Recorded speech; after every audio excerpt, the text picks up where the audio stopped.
I built everything for her. Every late night, every sacrifice, every dream I ever had, I gave it to her. She promised she'd never leave. I trusted her more than anyone. I forgave when she lied.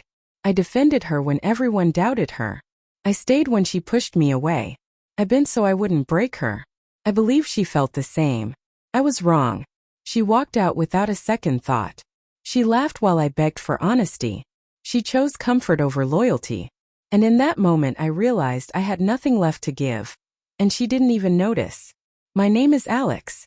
I was 29, working in a small marketing firm in Chicago, and had been with her for almost 6 years. We moved in together 2 years ago, sharing a tiny apartment near Lakeview. On the surface, everything seemed perfect. Weekend brunches, long walks by the lake, weekend trips we couldn't afford but convinced ourselves we could. I spent late nights pitching clients, saving every extra dollar to surprise her with vacations, little gifts, anything to make her feel loved. She always said she felt lucky to have me. I believed her. But the balance was never equal. I cleaned up messes she made without a word. I let her cancel plans with friends if she needed space. I let arguments slide even when I was hurt. I was always the one compromising, apologizing, understanding. She, on the other hand, never noticed when I was tired, when I was frustrated, when I needed support. I learned to mask it, hide it behind smiles and reassurances because that's what love meant, or at least that's what I thought love meant. It started subtly. Little dismissive comments, jokes at my expense, ignoring my texts for hours. Then the invitations to events stopped, replaced by excuses about being too busy. She had grown distant and I, blinded by love and hope, blamed myself. I told myself she was stressed, overwhelmed, or that she needed space. I worked harder, tried more, gave more. I was climbing a ladder of devotion I didn't realize had no top. Then the undeniable betrayal. I came home one Thursday evening, exhausted from a 12-hour day and a presentation I'd been perfecting for weeks. The apartment smelled different, perfumed candles instead of her usual vanilla. Her phone buzzed on the counter, and a message preview lit the screen. "Can't wait to see you tonight," winking face with a name I didn't recognize. My stomach sank. I froze. I checked more messages, long chains, whispers of secret plans, laughter at jokes I wasn't part of, photos of places I didn't know she went to. This wasn't casual. This was deliberate. She had been living another life and I had been funding it, protecting it, defending it. Every sacrifice, every moment of loyalty had been a lie to her. I confronted her that night, my voice barely more than a whisper because the weight of reality had drained me. She smiled, not apologetically, not guiltily, but with irritation, as if I had interrupted her schedule. "Alex, it's not what you think," she said, her voice tight but casual. I looked into her eyes and saw no remorse, no regret, only annoyance at being caught. My heart shattered not because she cheated, but because she made it so ordinary, so easy, as if my loyalty meant nothing. I left her apartment that night without another word. I didn't yell. I didn't beg. I didn't cry in front of her. I just walked. I drove through the city streets aimlessly, the skyline blurred by tears I refused to shed in public. I thought about everything I had given her. My evenings, my weekends, my savings, my trust, my dignity. And suddenly, the anger I had been swallowing for months, years even, rose in me, not a burning blind anger, but a cold, deliberate clarity. She had tried to diminish me, to erase me quietly from her life. And I realized I didn't need her to validate my worth anymore. For the next few weeks I stayed silent. No calls, no messages, no confrontation beyond what had already happened. Friends asked if I was okay and I lied. But inside I was planning, not revenge as the world sees it, with schemes and chaos, but a quiet reclamation of my life, my time, my dignity. I threw myself into work, networking, personal growth. I paid off debts she had mocked me for struggling with. I took weekend classes I had always wanted to pursue. I strengthened relationships with people who truly valued me. And with every small victory, every piece of independence I reclaimed, I felt the power shift, not over her but over myself. I didn't need to announce my comeback. I didn't need to confront her in a dramatic showdown. I simply became unshakable. Socially, emotionally, financially, I outgrew the space she had occupied in my life. She still reached out, subtle hints, social media posts I noticed in passing. But I didn't respond. I let her see me thriving, not begging for scraps of attention. The realization that she no longer had control, that her betrayal could no longer touch me, was its own kind of justice. And through it all, I learned the most important lesson. Dignity is priceless. Begging, apologizing, excusing betrayal, it diminishes you, not them. Silence and self-respect are more powerful than any confrontation. When someone chooses to discard you, the only real revenge is to rise beyond them, to rebuild your life with boundaries they can't cross and worth they can't touch. Weeks turned into months. I didn't hear from her again, not directly. But the world has a way of letting you know the ripple effects of your choices, and I watched quietly. She had begun a new relationship, the one I had discovered, and everyone around me seemed to know except me. Or maybe I just stopped noticing. I didn't care to confirm it. My focus had shifted completely from her lies, from the life I thought we shared, to myself. I started to see how much I had lost, not in possessions or status, but in time and energy, in moments I could have spent cultivating my own growth, rather than patching up someone else's life. I joined a local art collective I had always admired but never pursued, started hosting small workshops, connected with colleagues who respected me not just for what I could do for them, but for who I was. Every evening I closed the door on the old apartment and feel a little lighter, a little stronger. The walls that once held tension and whispered deceit now echoed with creativity, laughter, and purpose. One evening I attended a gallery opening. She was there, uninvited but unmistakable, standing across the room in a crowd that didn't know her story. She looked the same, poised, smiling, confident, but I saw through it now. I didn't feel the pain I thought I would. Instead, I felt a quiet detachment, a deep understanding that the person I had loved so fiercely no longer had any influence over me. I had nothing to prove to her, no need to explain myself. Her presence was irrelevant. That night our eyes met briefly. I offered a polite nod, nothing more. She looked startled, confused almost, as if she expected a different reaction, a tearful apology, an enraged confrontation, a plea. But I gave her nothing. Just silence. The room was filled with people, conversations, clinking glasses, and I moved on as if she were invisible. And for the first time in years I felt in complete control of my own narrative. She had tried to undermine my confidence, my worth, my dignity, but I had reclaimed it all without a word. I realized then that revenge isn't always loud. It doesn't need to involve exposure, embarrassment, or chaos. Revenge can be subtle, almost invisible to the world, yet irreversible. By living fully, by flourishing, I had taken from her the one thing she had taken from me, my time, my loyalty, my emotional energy, and redirected it entirely toward myself. She could no longer manipulate, diminish, or disregard me because I had built walls not of anger, but of self-respect.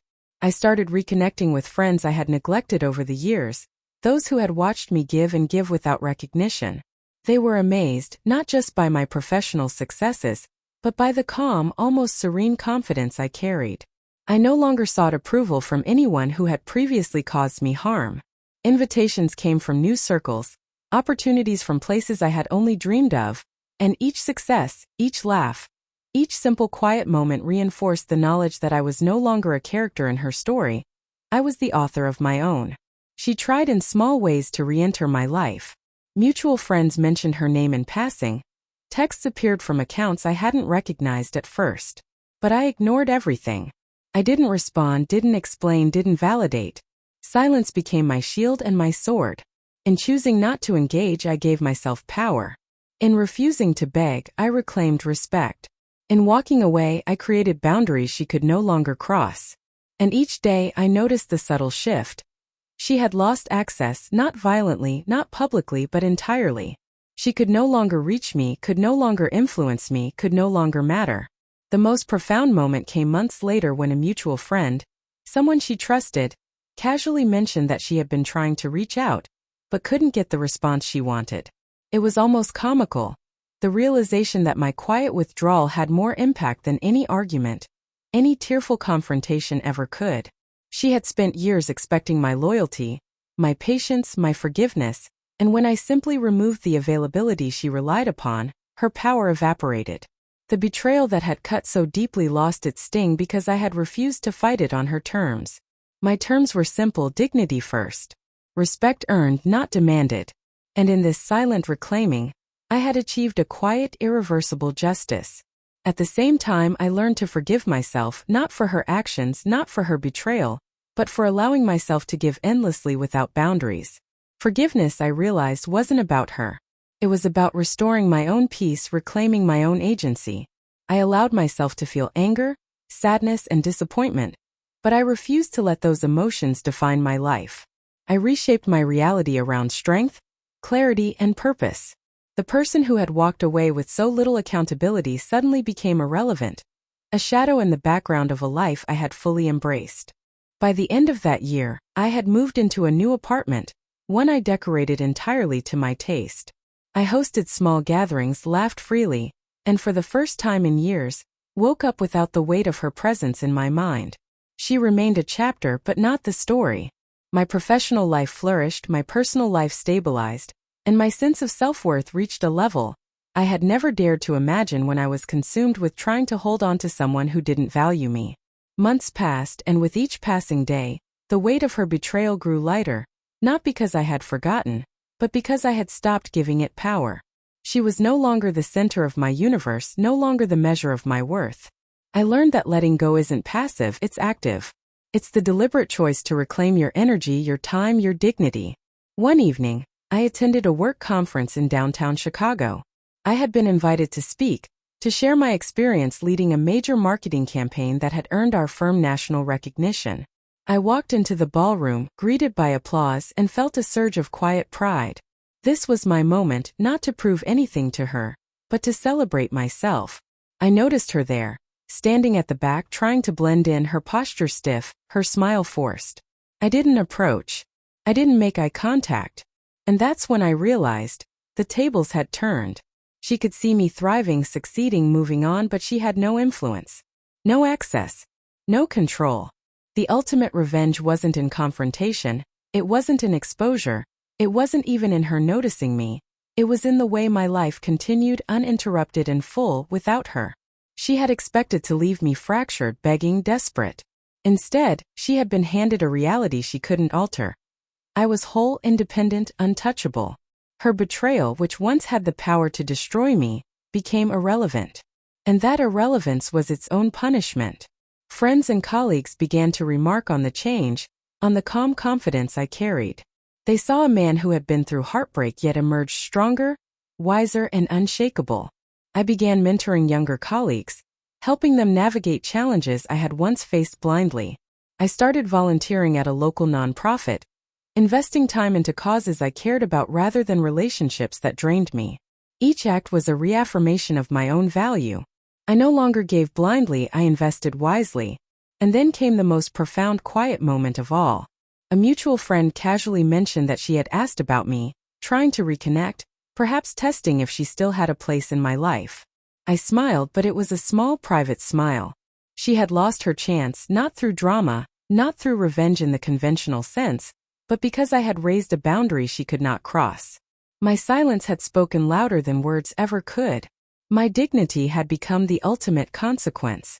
I thought back to the sacrifices I had made, the loyalty I had offered, the nights I stayed up worrying, the moments I forgave when she showed no remorse.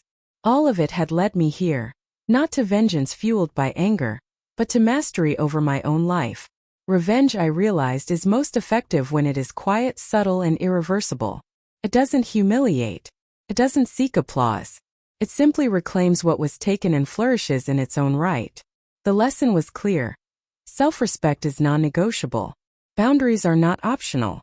Loyalty without reciprocity is wasted. And silence, when wielded with intention, can be the most powerful weapon of all. I had begged. I had pleaded. I had hoped. And in letting go, in stepping away, I found strength I didn't know I possessed. The person who once dismissed me, who once took me for granted, no longer existed in my story. My story had shifted, and she was merely a footnote. Now, years later, I can walk through life without fear of being diminished by someone else's choices. I have built meaningful relationships, grown professionally, and maintained a sense of self-worth that no betrayal can erode. The scars remain, not as reminders of pain, but as markers of resilience, proof that I survived something meant to break me and emerged intact.